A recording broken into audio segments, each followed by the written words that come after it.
Good afternoon, Manchester. Welcome to the October 18th, 2019 edition of The Pulse. I'm Jessica Party. And I'm Dominic Cavallo. Thank you so much for joining us. We're extremely excited to be bringing you the latest stories about our Manchester community. This week on The Pulse, we will highlight an MHS athlete whose injury has left a huge impact on his team. And then we will be looking at a social media app that has taken Manchester students by storm.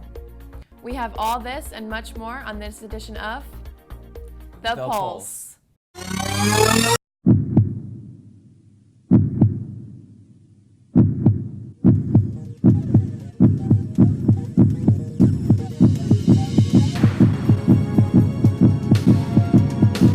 the MHS TV studio, The Pulse starts now. If you've been down Main Street lately, you may have noticed the addition of the new storefronts. Ben Roy heads down to investigate the motive behind the changes. When residents think about the heart of Manchester, their minds immediately go to Main Street. I love Main Street. It's Main Street. Main Street. downtown holds the heartbeat of the city with village charm. However, the town planning department has an initiative to make Main Street more than just a Thanksgiving road race destination. Manchester's planning director, Gary Anderson, is the man behind some of these changes. A lot of new additions to Main Street. I mean, there's several new businesses that have opened. Silk City Coffee is one that opened about a year and a half ago now, so that's a really popular business. We've opened Workspace in the last couple of years, which is the town's co-working and meeting center. I see a big Workspace sign if you go down there. So there's also an art gallery in the first floor Workspace, but it's also a place where small businesses and entrepreneurs kind of have their home base. I think you see it already.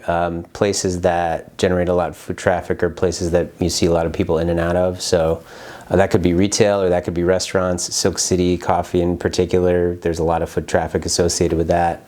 Urban Lodge, since they opened, we've received a lot of positive feedback from other businesses saying that people would go to the brewery and then go to other restaurants or other spaces as well. There's been a lot of activity, like I mentioned recently. There's been a few years ago, people would have said, we really need a really good coffee shop downtown. We have one of those right now. People might have said we need a gallery, art gallery downtown. We have one of those right now.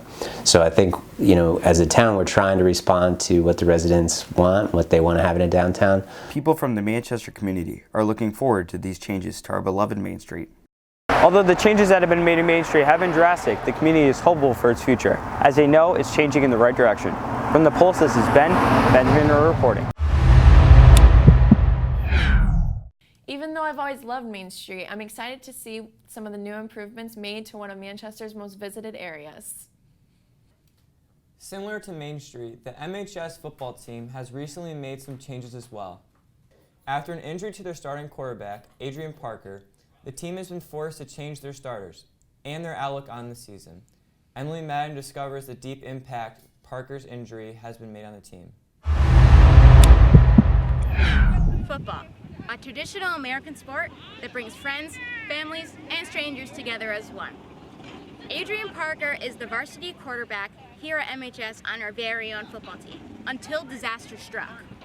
On the 27th of September, Adrian experienced a very abrupt and frightful injury. I broke my foot against New Britain High School, and it's going to be 6 weeks. Although the injury took place a couple weeks ago, Adrian is really looking forward to getting back on the field and playing with his teammates. It just made me even more hungry, trying to get back on the field, knowing when I do get back on the field, I'll be 10 times better than I was when I was already there, or before I got injured. Being injured doesn't only affect one athlete, it also affects the rest of the team and how they perform. Yeah, it motivated us a lot. We wanted to win for him because we knew that he wanted it a lot. We can all agree that injuries are very tough, but if you put your mind to it, have the right mindset, and really keep going, you'll be back on your feet in no time. From The Pulse, this has been Emily Madden reporting. We wish Adrian a speedy recovery and wish the best of luck to the football team in the rest of the season. Their next game will be the homecoming game against Simsbury on Friday, October 25th. Now we bring you a quick word from the directors of our program. What's up, Manchester? Manchester. I'm Annabelle Watson. And I'm Olivia McHugh, and we're the co-directors for the Period 7 Broadcast Journalism class. The class that has produced the stories you've seen so far and what you're about to see. We're here to recap your experience with us. So far, we've traveled down Main Street to visit local businesses and saw how simple changes can make a ripple effect in our small town. From there, we intercepted the football team's transition from their starting quarterback injury and how that impact changes their game. Up next, see how a popular social media app is taking MHS by storm and the popularity that certain MHS students are achieving. Then, we look at the SROs, their presence in our community, and the value they bring to our safety. Finally, we test one of our very own against the world of children's baby simulators and see how the threat of teen pregnancy is harsher than most students realize. Thanks for checking in, Manchester. We'll see you with the next edition of The Pulse. Thanks, Liv and Annabelle. We're so excited to be covering all the latest stories for the 2019-2020 school year, so make sure you tune in every week. The lip syncing and video making app TikTok has quickly become popular among teens. TikTok is a social media app for creating and sharing short lip sync, comedy, and talent videos. Lena Morawski discovers what about this social media app has caused it to rise in popularity among MHS students. TikTok is an app that has recently blown up nationally. Today we focus in on Manchester High School students. What do you like most about TikTok? I'm very addicted to it, but I think it's the songs, I think. Talking to new people and meeting new people. I like to be silly and dance. Definitely the creativity and the sense of community, kind of where everyone kind of creates their own ideas and melts it together with pop culture, with community, with everything else. Along with these MHS students, Hector Sanchez has also connected and interacted with thousands of fellow TikTokers over their shared love for the app. So oftentimes, like connecting and talking to people on TikTok, I use the live feature, which I can live stream and communicate to all my fans. And I've met many friends who share the same interests with me on TikTok. And you know, I've made a lot of friendships. I've talked to them, shared numbers, we've even met up, places, done TikToks together, so it's opened a lot of new doors for me. TikTok has also allowed the MHS student to gain a profit from his followers. How TikTok benefits me is that I get sponsorships and I get paid for doing little things. So there's brands that will go ask me, oh, can you post like a picture with something of us, and we'll give you like $25 if you post. To any aspiring TikTok stars, Hector shares a word of advice. For people who are doing TikTok, the most important thing I can tell you is to keep on posting, because there'll be one video that will end up making it on the For You page and get viral, and it can change your life. With the popularity of TikTok increasing, people all over the world are able to share their creativity. From TikTok and Manchester, this has been Lena Morawski reporting. MHS students have the opportunity to interact with SROs or school resource officers. Alec Byros gives us a report on how SROs are more than just a face in our community. Here at MHS, we have 3 school resource officers who help keep the school safe. However, they actually do a lot more than just that goes unseen by many. Not only do SROs protect our school, they also teach classes, break up fights, give presentations, and have one-on-one meetings with students on their own time. Sergeant Byros, a school resource officer here at MHS, is in his 4th and final year, and he had a lot to say about the topic. Well, in regards to keeping the school safe, that's really a group effort with everybody here, whether it's the security at the school, the administrators, the staff, the teachers, and even the students. You know, we all work together to make this a safe environment. I think we try to be mentors for the kids. Our doors are always open. I'm at 194, the other guys are at 107. And I want the students to be able to come in and talk to us, you know, and we become good listeners. Every now and then, like the health department will ask us to go in and talk about the opiate crisis that's going on. So, you know, we'll bring some stats in regards to that.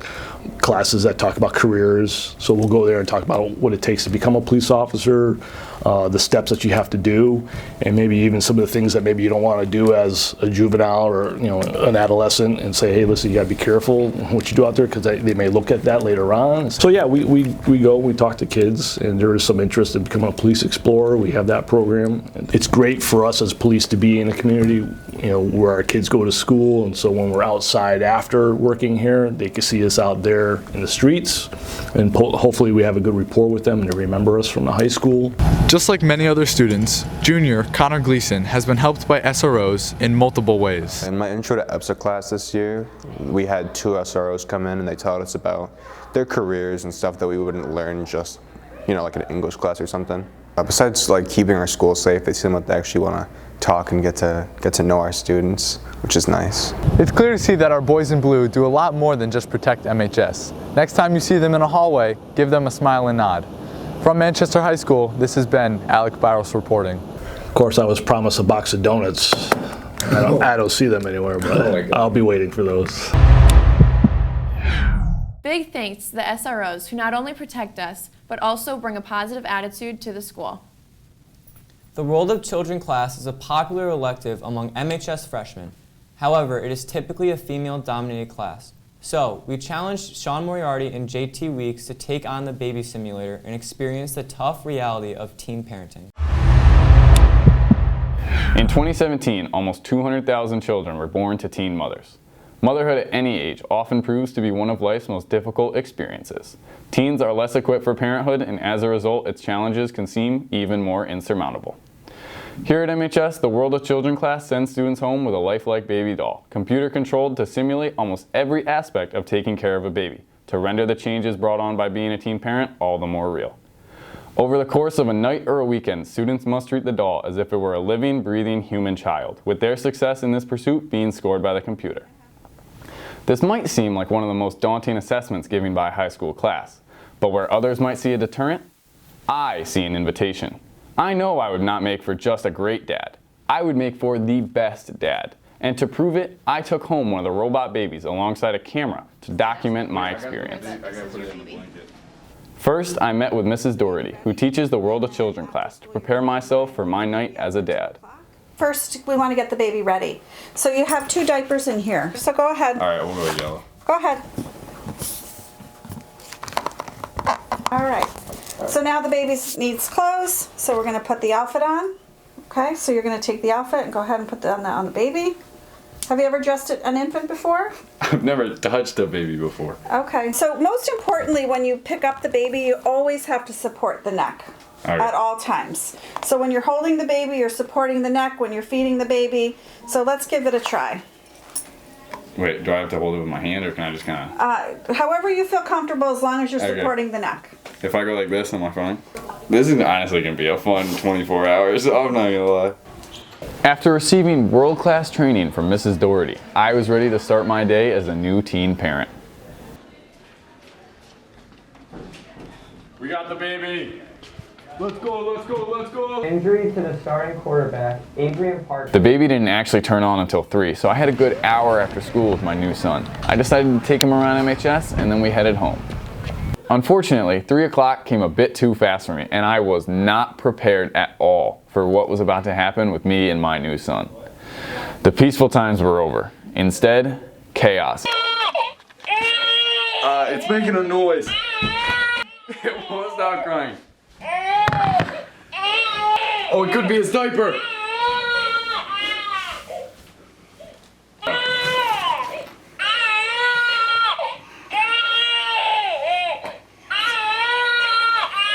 Hands up, let's check your diaper, buddy.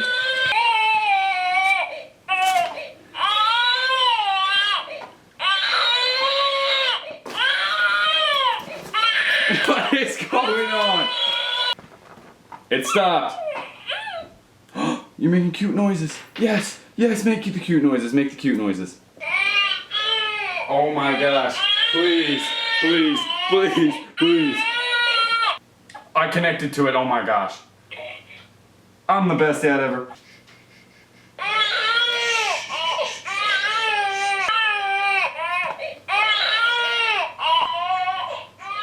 Just when it seemed all hope was lost, I found my new best friend for the day, the baby bottle. I still have no idea how the bottle worked. I just know that if I needed my peace and quiet, I could count on the bottle to get me it.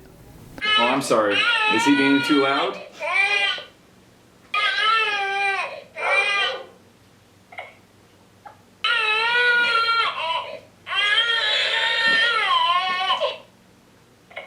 As my way of rewarding my son for eventually quieting down, I decided to take him to his very first Red Hawks soccer game. Do you want him back?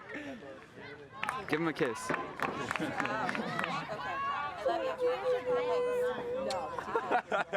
Sitting around at games for hours is hungry work, and I could tell that my baby was getting sick of the plastic bottle. So I did what any logical parent would do. I brought him to Subway. He didn't last very long in Subway without alerting the others of his presence, so I decided I had to take him home and maybe play some Xbox. Unfortunately, seeing as he is a baby, the ride home was not easy. Before I even got in the car, he decided to have his next breakdown right there in the middle of the Subway parking lot. How do I know if I need to change his diaper? After we got back to my house, I expected to just chill for the rest of the night and have a nice, calm evening with my new son. Unfortunately, I was wrong. So Justice and I were just sitting around the house, you know, looking. Oh, if nobody knew, his name is Justice. I don't really know if I ever said that, so if I never said that, his name is Justice.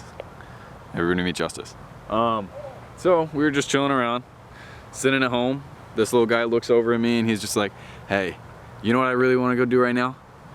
Play soccer. I cannot wait to play soccer. And so what am I gonna do, being the best dad ever? I'm gonna take him to play soccer. Carlos Alberto. That's dangerous. Giardino. Already left Cooper standing. Pelé! What a save! George Banks! Take that out of the net. And that's the danger for England.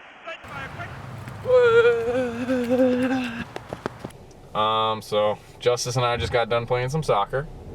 You know, honestly, it could not have gone better. I think I went probably 30 to 45 minutes without him crying, which has to be a new record. I don't think he has gone 45 minutes without crying since I've gotten him. It seems to be his favorite activity. Instead of like sleep, which would be much more peaceful, he's decided instead to cry. And I really don't know why. There's no better way for me to treat him. I really think I'm putting 100% effort into him. I mean, we just played soccer. He mentioned to me that he was looking for some DQ. Am I gonna deprive him of some DQ? No, I'm gonna get my boy some ice cream. So right now we're heading to DQ. Oh, Justice, you're a mess. Jeez. So something I just learned, newborns do not like DQ. I thought the crying would never end. I sat in the DQ parking lot forever trying to find out what was wrong with my baby. I just bought you DQ. The 2016 Cleveland Cavaliers and the 1980 U.S. men's hockey team might come to mind when someone mentions miracles. But what you might not know is the greatest miracle of all happened that night in the DQ parking lot, as I found my old friend the baby bottle and finally was able to head home. I've done everything.